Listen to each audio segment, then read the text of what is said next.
Şafir'e gidiyoruz. Karpuzumuzla. Yine Mevlüt'ün babaannesi ve dedesine gidiyoruz yemek yemeye. Evet. Güzel bir antrenman yaptık. Her şey harikaydı. Bugün öttü. Sonun trenirovka oldu. 6 saat trenirovka kıldık. Oşonukkan Mevlüt'ün çoğun atası, jana çoğun enesi dağı bizdi.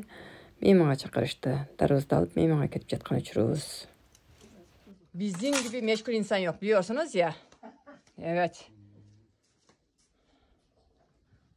Yapmadığımız şey kalmadı. Okuma mı, yazma mı, resim çizme mi, koşma mı? Allah.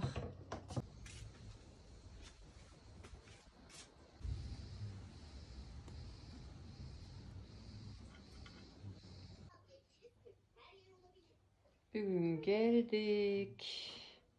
Babaannenin evinde. Harika bir yemek yedik.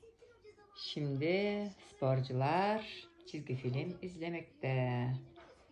Harika bir zaman geçirdik.